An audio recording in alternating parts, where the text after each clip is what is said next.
Bem-vindo à Bíblia de Estudo Comentada em Áudio.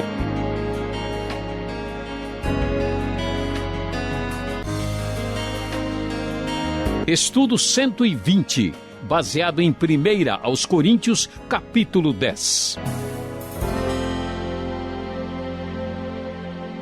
Você com certeza acompanhou o que falamos anteriormente quando Paulo estava ensinando ali no capítulo 8 a questão complicada da comida sacrificada aos ídolos. Ficou muito claro que a comida em si não tem problema nenhum.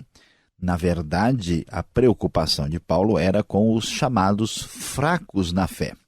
Mas essa questão, naturalmente, especialmente entre a igreja de Corinto, poderia ser mal entendida, mal interpretada. Por isso, então, Paulo vai falar de maneira mais clara sobre o problema da idolatria. E ele começa fazendo referência ao Antigo Testamento. Ele fala que os antepassados de Israel estiveram sob a nuvem e todos passaram pelo mar. Eles foram em Moisés batizados na nuvem e no mar. Todos comeram do mesmo alimento espiritual e beberam da mesma bebida espiritual, e eles beberam da rocha, e essa rocha era Cristo, usando aqui uma linguagem alegórica no verso 4. Contudo, Deus não se agradou da maioria deles, pois os seus corpos ficaram espalhados no deserto. Não há nenhuma dúvida de que Paulo está falando do pecado da idolatria no Antigo Testamento, que teve a punição muito séria e muito severa da parte de Deus. E por que isso precisa ser mencionado aqui? Essas coisas, diz o texto, são exemplos para nós, para que não cobicemos coisas más como eles fizeram. Por isso, o foco do texto é muito nítido quando diz: não sejam idólatras como alguns deles foram. E aí então há uma referência clara no verso 7, que vem de Êxodo 32, que é uma referência que evoca o episódio conhecidíssimo do bezerro de ouro, quando o povo passou a entregar-se à farra e à adoração do bezerro. O povo se assentou para comer e beber e levantou-se para se entregar à farra, diz o texto explicitamente. Então, o texto bíblico do verso 8 prossegue dizendo: não pratiquemos imoralidade como alguns fizeram e morreram 23 mil num só dia. Nós não devemos agir assim, não se queixem como eles fizeram e foram mortos pelo anjo destruidor. A idolatria é o pecado mais grave, mais sério das Escrituras, tanto do Antigo como do Novo Testamento, pois rejeita o lugar que Deus merece e estabelece uma rivalidade absurda com qualquer outra coisa. Por isso, por mais que a comida não significasse nada, o pecado de realmente acreditar e entregar-se a um ídolo era muito sério e questionado. E assim, o texto, então, deixa bem claro que isso não pode ser assim e que eles não deveriam entender que qualquer tentação nessa área pudesse ter força sobre eles, porque Deus nos dá capacidade para vencer essa tentação. Ele é fiel, diz o verso 13, não permitirá que vocês sejam tentados além do que podem suportar. Ele vai providenciar um escape. Então, reforçando mais uma vez, fujam da idolatria, diz o verso 14, e Paulo vai então mostrar aqui o comportamento sem sentido que é estar envolvido com Deus e ao mesmo tempo com uma espécie de culto pagão sem o Deus verdadeiro.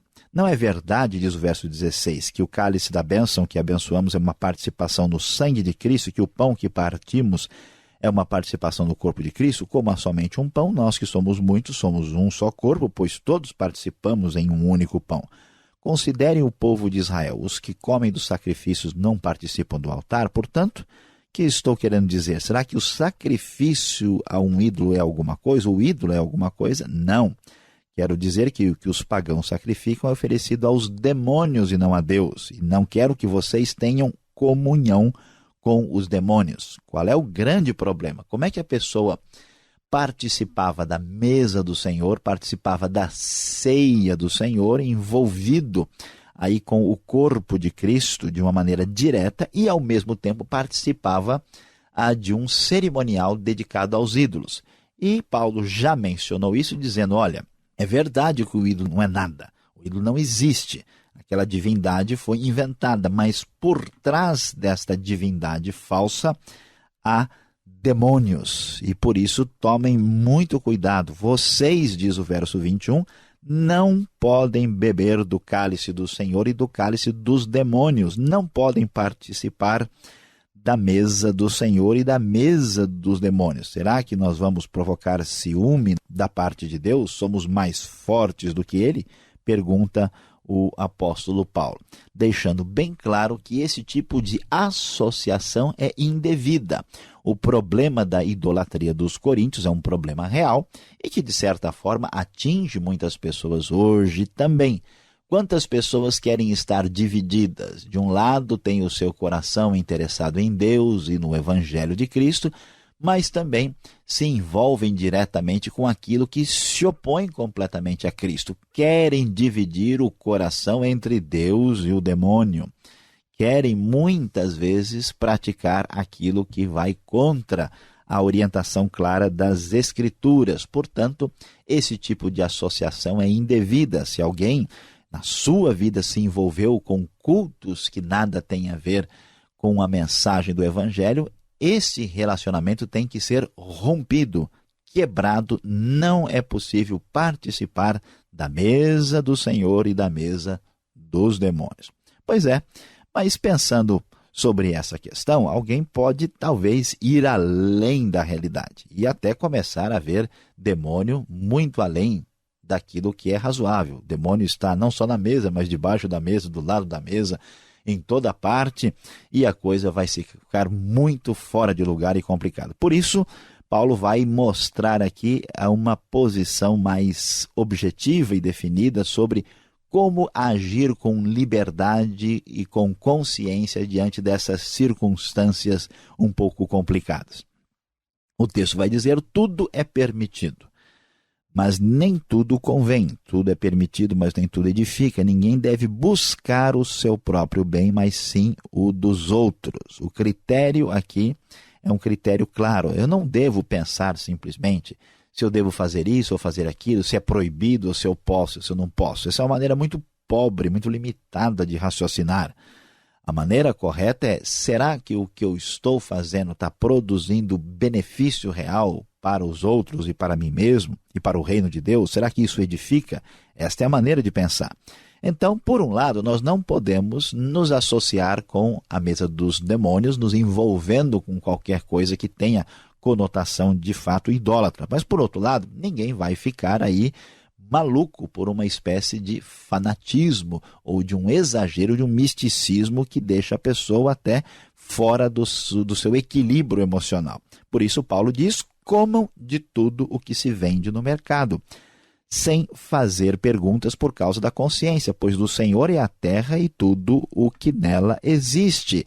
A citação vem do Salmo 24. Se a gente for, cada coisa que a gente for comer, usar, vestir, perguntar se tem alguma associação com alguma coisa, se tem alguma origem pagar, a gente fica louco. Não faz sentido. Então Paulo diz: você foi no mercado, se o mercado recebe carne dos templos idólatras, não há problema nenhum nisso, né? Você não deve ficar aí assustado achando que cada coisa vai contaminar você e que você tem que procurar em cada detalhe onde é que está a origem, senão você vai ser contaminado. Não é assim. Tanto que não é que Paulo vai prosseguir e diz: se algum descrente o convidar para uma refeição e você quiser ir, coma de tudo que lhe for apresentado, sem nada perguntar por causa da consciência. Isso não tem o poder de contaminar você. Mas se alguém lhe disser: isso aqui foi oferecido em sacrifício, não coma. Tanto por causa da pessoa que o comentou, como da consciência. Se você está lá, alguém diz: isso aqui foi oferecido à divindade do mundo profundo, das profundezas infernais que assobiam de madrugada. Você já diz: o negócio está muito esquisito. Então, tanto por causa da pessoa, como da consciência, é melhor evitar.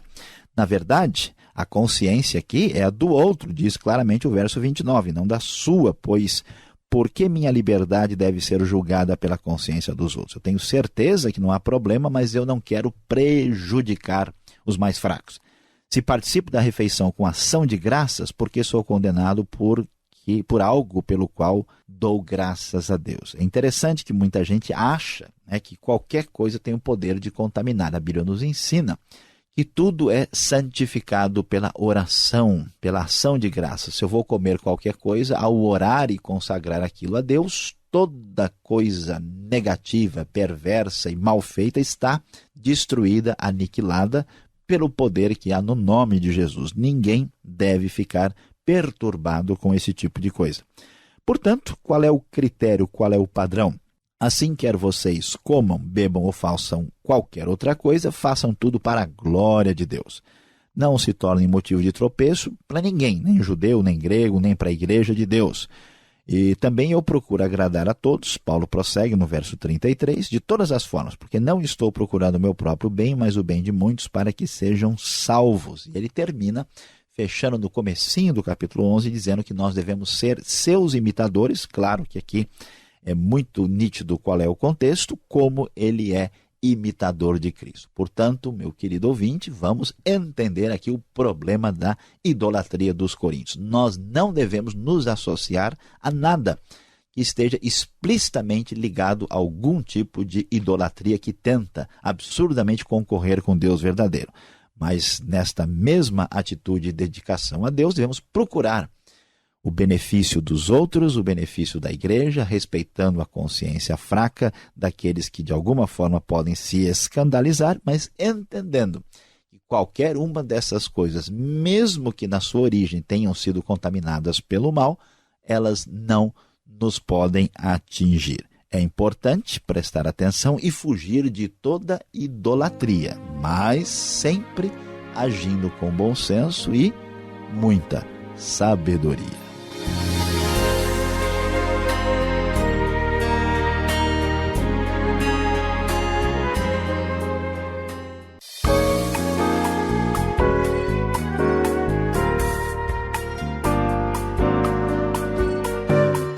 Perguntas agora ao professor Luiz Saião, programa Ídolos. Estamos falando deste assunto na primeira carta de Paulo aos Coríntios, capítulo 10, que você está acompanhando.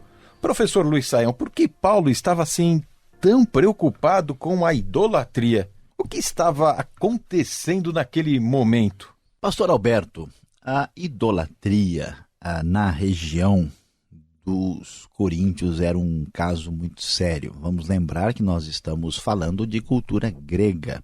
E os gregos, a gente sabe, eram politeístas e adoravam diversos deuses. E em Corinto, por exemplo, havia um destaque especial para Apolo, né, um templo de Apolo conhecido, e para também a deusa Afrodite, bem conhecida a partir da palavra afrodisíacos, né, a deusa ligada à sexualidade. Então, essa questão da idolatria era uma realidade e muitos outros deuses também eram venerados e cultuados. E os sacrifícios de animais eram feitos, né, e esta carne vinha dos templos e era lançada ali na praça principal, no mercado. Portanto, a preocupação e a palavra de Paulo é bem assim fácil de entender toda a sua motivação, tudo o que está acontecendo aqui. O problema para a comunidade aqui da igreja, talvez mais séria, era exatamente eles cederem à tentação de participarem desses cultos orgiásticos com prostitutas cultuais nos templos de Afrodite. E então faz todo sentido as advertências de Paulo devidamente aqui estabelecidas. Qual a razão, então, de Paulo mostrar todo o Antigo Testamento, principalmente na saga do povo, quando saiu do Egito, andou pelo deserto? Ele menciona diversas vezes esses acontecimentos.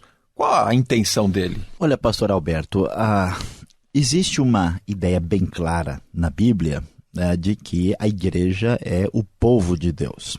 E nós temos no Antigo Testamento a mesma ideia de Israel ser o povo de Deus.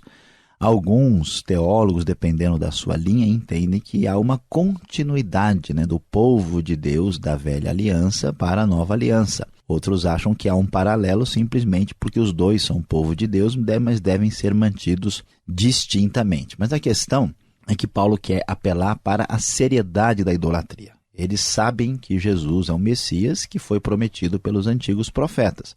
Pois é, esses antigos do Antigo Testamento têm exemplos claros que mostram como a idolatria teve resultados terríveis, né, muitos problemas. Então é mencionado aqui o exemplo, né, de Baal Peor, onde morreram 23 mil, e também o caso do bezerro de ouro, para mostrar como a idolatria não ficou impune. Agora, Paulo ele menciona batismo em Moisés. Como entender a menção ao batismo aqui no verso 2 do capítulo 10? Batizados em Moisés, na nuvem. Paralelo podemos tirar daqui? Essa questão ela é interessante, né? Porque o que está no foco aqui? É aquilo que aconteceu com o povo. O povo esteve protegido, né, debaixo da nuvem, eles atravessaram o mar e foram batizados na nuvem e no mar. Muitos sugerem que a ideia é a seguinte: eles estavam sujeitos, submissos à autoridade de Moisés, né, durante essa condução, e eles também agora deveriam estar sujeitos debaixo, né, numa atitude submissa semelhante. Aqui é uma das ocasiões onde a palavra batizar, né, batismo, não tem explicitamente uma ideia propriamente de afundar, de mergulhar, de imergir, como acontece em muitos contextos. Então, como todo mundo sabe que essa questão é discutida, né, entre os que defendem um tipo de batismo e outro, quem defende um batismo diferente do batismo por imersão, batismo por aspersão, por exemplo, muitas vezes recorre a esse texto para mostrar que a postura do batismo pode ter uma interpretação diferente. Claro que o ouvinte vai ter a posição sua muito fundamentada a partir de um estudo mais amplo, mas é interessante observar que a linha que pensa diferente da maioria imersionista também utiliza esse texto como referência, até porque também fazem uma associação com o povo de Deus da aliança, agora tendo uma relação de continuidade na nova aliança. Associação entre ídolos e uma ação demoníaca. Existe de fato esta ação demoníaca por trás dos ídolos? Será que alguém pode ser atingido por esta influência maligna, professor? Olha, pastor Alberto, a verdade é que existe sim uma influência demoníaca por trás dos ídolos. Muita gente às vezes acha, né, que fica brincando com o que é perigoso, que não tem nada a ver, que isso aqui é ignorância, que imagina que ele pode se envolver com isso, com aquilo, receber ali um tipo de influência X, né? E um feitiço aqui, um feitiço ali, que isso não tem nada a ver, até faz bem, né? Ajusta os seus caminhos, mas na verdade isso é sério e é perigoso. Uma pessoa espiritualmente desprotegida, uma pessoa que não tem a firmeza clara em Cristo e se envolve com coisas desse tipo, certamente essa pessoa poderá ter problemas sérios espiritualmente falando. Por isso a gente tem que tomar muito cuidado com essas coisas que acabam prejudicando a vida de muita gente. Tomar e comer. Agora, se existe esta influência, por que Paulo diz que podemos comer de tudo, preocupando-se apenas com a consciência dos outros? Não é estranho isso? Pois é, parece, né? No primeiro momento parece, né? Veja bem, quando a pessoa se envolve com rituais intencionalmente e essa pessoa não tem proteção em Cristo, essa pessoa está sujeita a influências perigosas. Mas é diferente do que acontece com alguém que tem uma aliança com Deus, uma aliança com Cristo, e essa pessoa está absolutamente firme. Estes possíveis efeitos não vão atingir esta pessoa. Portanto, Paulo diz, olha, se vocês ficarem preocupados, né, com esse tipo de coisa, vocês vão estar perdendo o seu tempo. Porque tem gente, especialmente hoje em dia, que imagina que qualquer coisinha que se tiver uma origem aqui, alguma influência lá, nasceu em tal lugar, surgiu aqui, perigoso, que isso vai atingir, vai prejudicar a nossa vida. Isso não tem base, né? Paulo diz claramente, mesmo, né, qualquer coisa que você receba na sua, né, nos seus bens pessoais, alguém te deu um negócio, não, isso aqui tem um trabalho, tem uma coisa em cima, eu tenho medo. A Bíblia vai nos dar uma ideia diferente. Nós devemos nos preocupar mais com a consciência das outras pessoas, que podem entender equivocadamente, né, aquilo que eu estou fazendo, e do que estar preocupado com a influência que isso traz sobre mim, que estou livre em Cristo e cujo poder de Cristo em mim é maior do que qualquer influência negativa que eu possa receber. O verso 28, no final do capítulo 10 de 1 Coríntios, diz exatamente isso. E eu fico pensando aqui, professor, se eu estiver comendo algo e descobrir que aquilo estava enfeitiçado, o feitiço pega? Aí eu estou com um baita dor de barriga mesmo? Pois é, pastor Alberto, à primeira vista, né, alguém pode até imaginar, olha, será esse feitiço vai pegar? Será que vai me atingir? Né? Como é que a gente deve encarar essa situação? Nós não precisamos ter medo e nenhum receio. Porque alguém, por exemplo, vai para algum lugar, né, e alguém lhe deu lá algum bolo, uma comida, algum alimento qualquer, né? E alguém diz, olha, esse negócio aí foi oferecido para uma determinada divindade X. E agora eu já engoli. O que eu vou fazer? Não precisa fazer nada. Isso não vai ter qualquer problema sobre a sua vida se você tem compromisso com Deus, está firme em Cristo, porque essas coisas não podem nos atingir. Veja que Paulo estava falando aqui de comida que vinha direto do templo dos ídolos pagãos, assim, absurdamente pagãos. E, portanto, isso não tinha influência. Então a gente tem que parar com essa paranoia, né, que muita gente tem, de achar que qualquer coisa dessa pessoa depois vai lá, eu vou vomitar o negócio, porque agora o que eu vou fazer, né? Mas eu comi semana passada, só hoje eu fiquei sabendo, será que agora vai fazer efeito? Se fizer efeito é psicológico, porque na verdade, de acordo com o apóstolo Paulo, nada disso faz sentido. Podemos ficar tranquilos sabendo Cristo, estamos livres e temos o poder do Espírito de Deus agindo em nossa vida sem medo de nenhuma dessas coisas.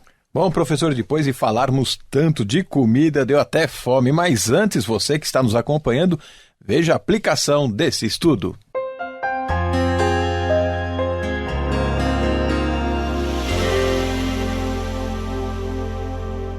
No Rota 66 de hoje, nós estudamos 1 Coríntios capítulo 10 e falamos sobre o problema da idolatria dos coríntios. Você viu que o apóstolo Paulo age e fala com muito bom senso e fala com bastante sabedoria, dizendo que ninguém deve ficar apavorado, com medo de uma influência demoníaca e do ídolo aqui e ali, porque isso não tem poder de ação verdadeiro sobre a vida das pessoas que conhecem a Deus. Mas isso não nos livra da responsabilidade de colocar Deus em primeiro lugar e não permitir que nada tome o seu lugar em nossa vida. E devemos sim nos afastar de qualquer ritual, de qualquer coisa que possa ser classificado nitidamente como idolatria. Afinal de contas, prezado ouvinte, o conselho de Deus é claro: fuja da idolatria. Do contrário, você entrará numa fria.